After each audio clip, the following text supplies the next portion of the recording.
So much so that this book, The Green Consumer Guide, is currently #1 of the non-fiction paperback bestsellers, and we've got Julia Hales with us, who is one of the authors of it.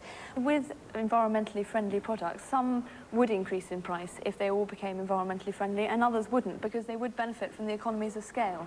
At the moment, a lot of environmentally friendly products really don't sell very much, and therefore they can't benefit from actually having mass production. And I don't think enough people know that you can actually get these products.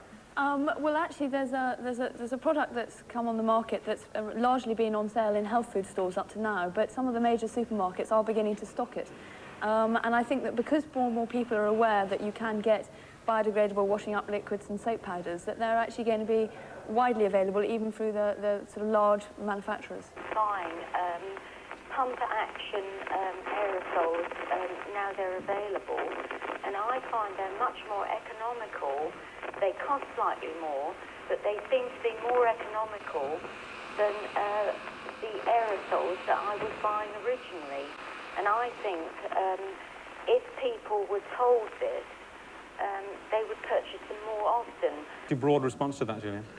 Well, I think that it's quite encouraging that she should say that the pump-action sprays are more economical, because I think that's the point I've been trying to put across, it's that not all environmentally friendly products need to be more expensive. Caring for the environment, is it for cranks, or is it now big business? A green consumer is someone who actually chooses the products and actually looks at what effect that product might have on the environment and goes for the one that is more environmentally friendly than the alternative. What a lot of people are unaware of is exactly how their consumer purchases affect the environment, and the fact that even within a normal supermarket you do have a choice and you can make a significant contribution. I mean, I know I should be buying aerosols that don't have CFCs in them, but how can you tell? You can see this one here says ozone friendly. It also says CFC free. Some of the other ones only say CFC free. Is a pump action spray, and those of course are ozone friendly because they don't contain the chemical.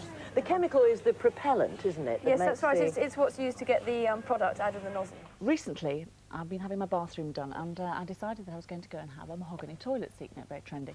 And anyway, I read this thing called the Green Consumer Guide and discovered that if I was going to be ecologically responsible, this is not a very good idea, because actually mahogany, most of our mahogany in this country actually comes from rainforests, and we really need to support, not to support the industry that actually strips rainforests. And I'm joined this morning by Julia Hales, who's an environmentalist and author of the Green Consumer Guide. Perhaps you could explain a little more fully why mahogany toilet seats for one are a bad idea, Julia.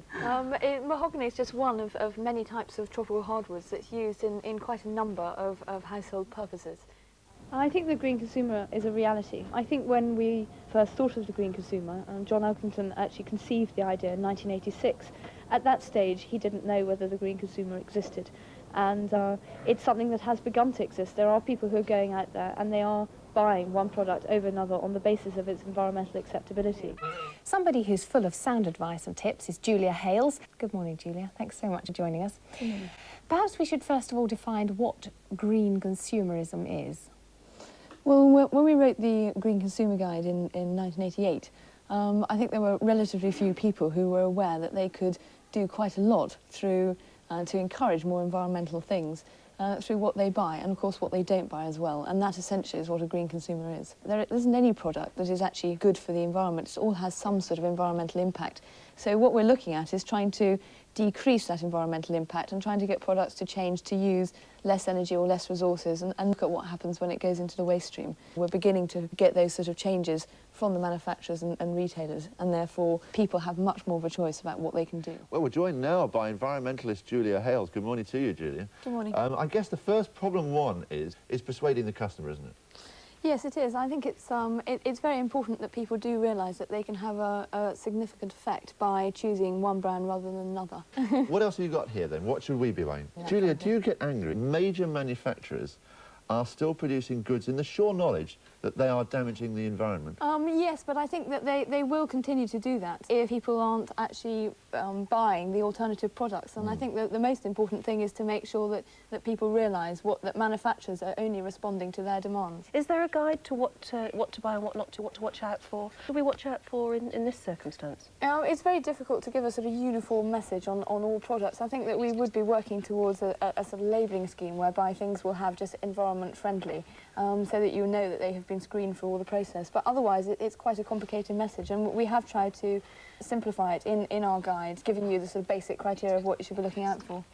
If you point at something like this, which is a washing up liquid, it says it's biodegradable, ecologically safe. Do we believe that, or is it just one manufacturer's view of what's ecologically safe? Well, at the moment, I think that there aren't any that we've found out that are actually abusing that particular phrase, but it's quite likely, as this becomes more of an issue, that there will be people coming on board and saying things are ecologically safe that might not be. And I think that's really up to us to keep monitoring that and to keep ahead and actually test the products to make sure they're working and that they are environmentally safe. Mm-hmm. And you can even go on a green holiday. Yes, we've covered quite a number of sections in the Green Consumer Guide, and one of them is holidays, to show that you don't always have to be damaging to the environment when you go on holiday. You can actually contribute and do something good. I'd just like to know from Julia one final thing. Was there one moment in your life that converted you to this philosophy? Was there one moment when you thought this whole world is falling apart? A lot of people ask me that question, but I can't really say that there was, no. It was really just awareness of what was happening to our environment and the feeling that I wanted to improve it without becoming a crank or being unrealistic about the sort of world that we're living in.